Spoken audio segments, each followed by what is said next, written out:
Well, hey there, reader friends. I'm Erica, and welcome back to my channel. And today I am going to share with you my Reading Rush TBR, because Reading Rush starts in 2 days. The Reading Rush is a readathon that is hosted by Ariel Bisset and Raylene LeMay, and they used to call this readathon Booktubeathon, but in order to be more open and more diverse and more inclusive of all forms of booking on the internet, they changed the readathon to be the Reading Rush, which I really like. There's also a really cool website at thereadingrush.com. I'll leave a link to it down below, but you can create a profile, upload your TBR, and find friends, and get badges, which I'm very excited about. So make sure to check that out as well if you're interested in participating. And if you want to be friends, you can find me at Erica E. Reads. Let's be reading friends. The Reading Rush will start on Monday, July 22nd, and go until July 28th, and there are 7 challenges and a bonus challenge, which I'm going to go over right now. First, coffee. Hashtag not sponsored, this is just the mug that was clean today. I have to say that this year I'm really excited about the reading challenges. Last year with Booktubeathon I was not as excited and I didn't participate because it was in the middle of crazy summer.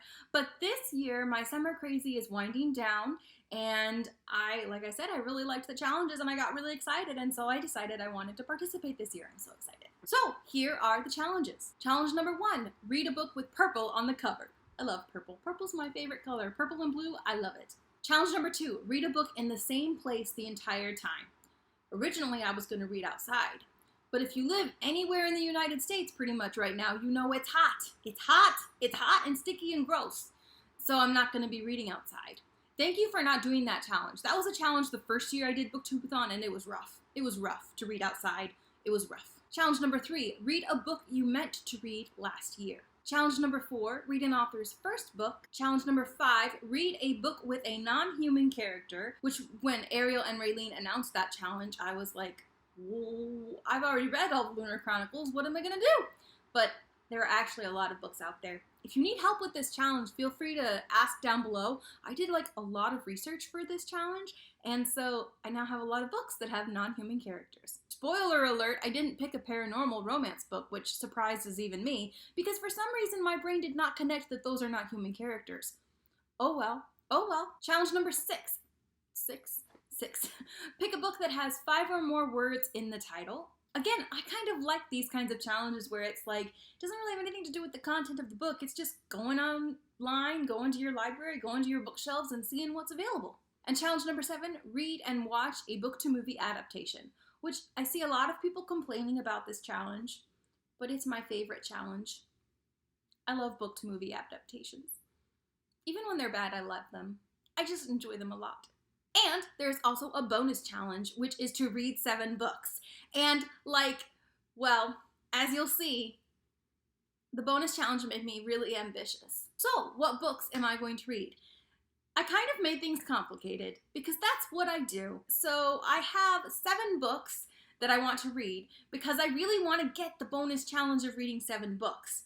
But I also am realistic in that I know I am a slow reader. What that means is that every book I have on my list has a primary challenge, but it also meets some of the other challenges as well. So if I don't get to them all, maybe I'll still be able to complete all the challenges, not the bonus challenge, but all the main challenges. We'll see. So the first book I have on my TBR is Girls of Paper and Fire by Natasha Ngan. Ngan, I did not look up how to say her name. I'm so sorry. The primary challenge for this book is going to be to read a book with purple on the cover because it has all kinds of pretty purple. And then the secondary challenges this book is going to meet for me are meant to read last year, read a book you meant to read last year, because I've been meaning to read this book since it came out. I mean, hello, it's got all kinds of issues about, consent, and just, it's also LGBTQ, and it's about, kind of fantasy-ish, I think. I'm so excited. And the other secondary challenge that this book meets is read a book with 5 words or more in the title, because Girls of Paper and Fire. 1, 2, 3, 4, 5. The next book on my TBR is In West Mills, a novel by Deshaun Charles Winslow. This is a shorter book. It is, let's see how many pages it is. It's 257 pages, And I understand that it could be a slow read, but I feel like I'll read this book really quickly because it has a lot of topics that interest me. It's small town southern feel. It deals with multiple generations over one person's lifespan, and just that culture of small town life. And it's written by an author of color, so it's gonna, I've heard from friends that it also has that perspective as well. So I'm really excited to read this book. The primary challenge I'm using this book for is the good grief, Erica. I can't talk, so I'm going to drink more coffee. That might make it better, right?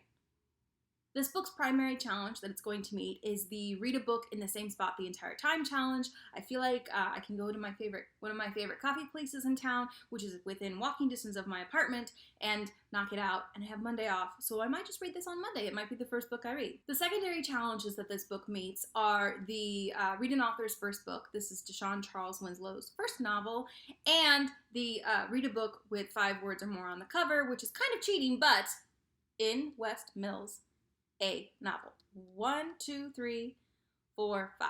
If you count the novel, it works. I'm counting it. So the next book on my list, we are sending prayers and hopes and good energy that it will get here, because I ordered it online from Barnes & Noble, and it's supposed to get here on Tuesday, and I really want to read it, and I really want it to get here, and that book is, I have to get the cheat sheet out, because it's a long title. And that book is Of Orcas and Men, What Killer Whales Can Teach Us by David Newart. Newart? Again, don't know. This book is about orca whales, and if you know anything about me, you know that I'm obsessed with orca whales. And I haven't read this book yet. So that will tell you what challenge this book is meeting. Read a book you meant to read last year. That is the primary challenge that this book is meeting. I have meant to read this for a long time, but like I actually put it on some TBRs last year and didn't get to it, and I'm really bummed and really annoyed because I need to know everything about orca whales. I need to know everything about orca whales, guys. Everything. The secondary challenge that this book will meet is read a book with a non-human main character, because orcas are not humans, although they are very intelligent and have a lot of emotional intelligence, and we should treat them well. We should treat them good, guys. We should treat them well. And it also meets the challenge of read a book with 5 or more words on the cover. Because, you know, Of Orcas and Men is 4 words alone. And then the subtitle, What Killer Whales Can Teach Us. That's a lot of words in the title. The next book I have on my list is The Devouring Grey by Christine Lynn Herman. This book's primary challenge is going to be read an author's first book, because this is Christine Lynn Herman's first book. Congrats, Christine! I actually wouldn't even have known about this book or picked it up, except that Rhiannon really enjoyed it, and they talk about it all the time, and this book is on their like favorite book of, you know, all time, and like mood book, and I don't know if it counts as their legacy book, but I feel like for me it will. So, and then I read the summary and I was like, that sounds really good. So yeah, spooky witchy times in woods. You know, if you go into woods, if there are woods that have like personification, I'm gonna read that book, because fairy tales. And the secondary challenge that this book meets is read a book with purple on the cover. My light is bad, my camera's bad, but it is super pretty. It is super intricate. Like, I saw the picture online for the cover and I was like, okay, it's got purple. But then I picked it up and I was like, there are major spooky vibes happening. Okay. The next book on my TBR, I am actually not the most excited to read, but I feel like this is the only way I'm going to read this book, and it's the only way that it's going to happen, and it's going to motivate me to actually get through it, and maybe I'll like it, but I'm not a fan of middle grade. So the next book on my TBR is Warriors Into the Wild, which is the first book publishing-wise of Aaron Hunter's cat books. There are lots of cat books. If you work with kids, if you're a children's librarian, if you're a teacher, you know that there are lots of cat books and series upon series, like over 100 of them, and kids just love them, and I don't understand. And it follows different clans of cats. Personified cats. Cats that are like people. I'm sorry, if there's anyone who says that kids aren't smart, excuse me. They read these books, and they can keep all these characters, all these clans, all of it. They just keep it together, and it just keeps expanding as you go. So in case you couldn't guess, this book's primary challenge is to, read a book with a non-human main character. I don't even know if there are humans in this book at all. And the secondary challenge that this book meets is meant to read, because I've been meaning to read this book for a long time. I've been meaning to just read it so I have an idea of what the author's writing style is like. Maybe I'll like it. It has cats, and I like cats. So, and it's got like clans and factions. Theoretically, I should like it, but We actually put this one in teen, but I see it marketed as middle grade more than teen. So maybe it'll be fine. Maybe it actually is more teen.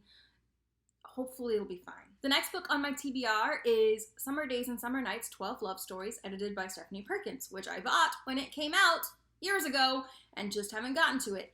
And it's summertime, so what better time to read this anthology of short stories by all these folks, and some others too. This book's primary challenge is to read a book with 5 or more words in the title, because Summer Days and Summer Nights 12 Love Stories is over 5 words. And the secondary challenges that I may use it for are meant to read, because I've meant to read this book forever, and the book about reading a book all in one spot at the entire time, because it's got short stories, which means that I think I will read it really quickly, and so even though it's a thicker book, I don't think it'll take much time. So I feel like that's a logical choice. And the last book on my TBR, the 7th book on my TBR, on this hecka ambitious TBR, is To All the Boys I've Loved Before by Jenny Han. I've not read it yet. I started it once for a book club and then moved and I just didn't have time to finish it. And ever since it came out on Netflix, I've really wanted to watch it. But I also weirdly have been like, I don't want to watch it until I've read the book. Normally I don't care about that, but for this I do for some reason. So I am going to read it for this challenge and then watch the Netflix adaptation, which everyone who has watched it has told me it's very, very good, and I'm very excited because the summer romancy feels. This summer has been like all romance for me, and I am just so ready. And I love this cover, first of all. It's such a like classic now book cover. I'm so excited. The primary challenge I'm using this book for is the book to movie adaptation, which I didn't say, but if you didn't get that from my excited ramblings, I don't know where you were or what you were doing, because that's the challenge I'm using this for. The secondary challenges I'm using it for are meant to read, because I've meant to read it for a long time, and pick a book with 5 or more words in the title. To All the Boys I've Loved Before. 7 words. Yep, it meets that challenge too. So those are the books I'm going to attempt to read for the reading rush. Send help, send good energy.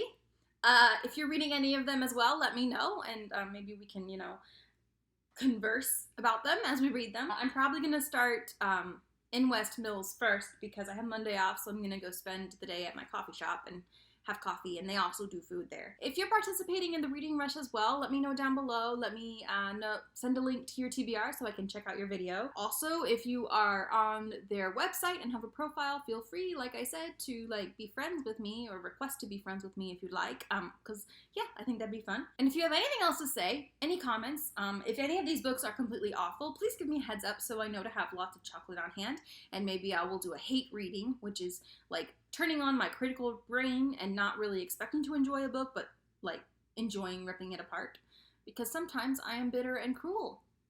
And also feel free to subscribe if you'd like to, and I will see you next time in a new video.